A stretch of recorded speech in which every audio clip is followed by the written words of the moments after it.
Hello, my people. Okay, so we're going to review the composition of functions in this video, and we're just going to go right into it. Composition. Okay, so first of all, it looks like, this is always hard to express in handwriting, but it looks like F. This is a circle. F circle G of X. So this is the function, the composition notation, and what it means is that you take f of g of x. So that is like literally how you read it, by the way. F of g of x is the composition. So it's a function within a function. All right, so let's just do it, right? Okay, so f of g of x. So what I want to do is I want to compute this, f of g of x, and I'm given a list of functions to choose from. The nice thing with function notation, though, is that we know exactly which functions we're referring to. So the key to working with composition of functions is, in my opinion anyways, is that you should rewrite that notation so that it means something to you. And now you really are working from like the inside out is basically the way I think about this.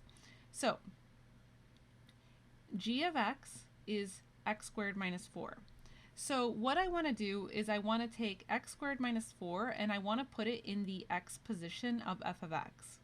So if that doesn't make sense, if I start from the inside and I just replace g of x with what it is, this becomes f of x squared minus 4.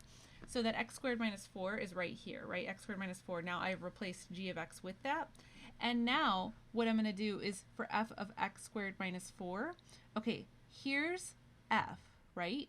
So where I see that x, right here, I am going to replace that now with all of x squared minus 4. So let's do it. It's going to be 3x squared minus 4 plus 1. So you see how I've literally just insert x squared minus 4 in this place right here, right? Okay, now what? Well, from here, now you just see what else can you do? And in this case, well, I could distribute the 3, right? So I could distribute the 3, call this 3x squared minus 12 plus 1. And I'm running out of some room here, friends, so I'm going to put this up here and write this as 3x squared minus 11.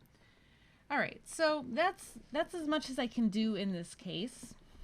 Cool. So let's compare that result then to g of f of x, which also will answer the question, does it matter the order that you go in?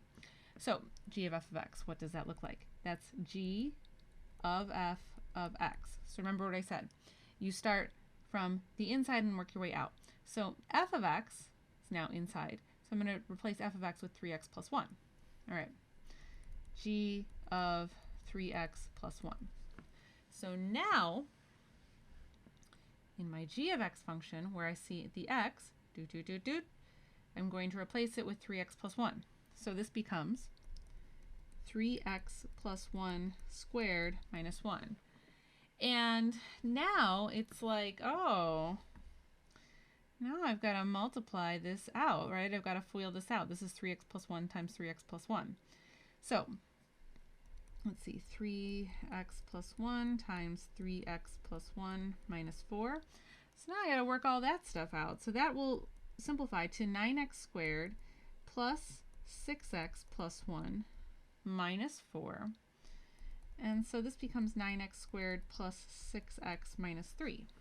And so now that question of are they the same result? Well, the first result was 3x squared minus 11, and now we've got 9x squared plus 6x minus 3.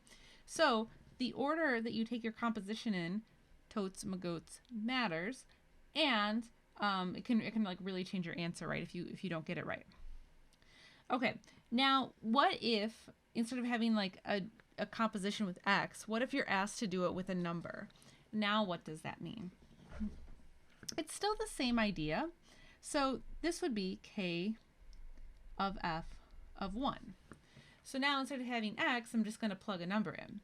So what I'm going to do is I'm going to go to f right here, and I'm going to replace the x with a 1.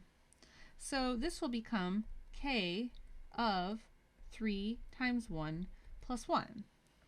Now, for this type of problem, I would recommend that you evaluate this before you go any farther. So thankfully this is not too hard to evaluate, right? So this just becomes 4.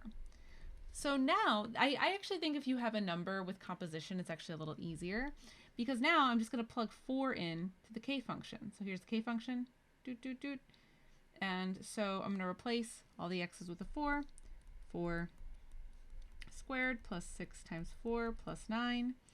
So let's see, that's 16 plus 24 plus 9, and that equals 49.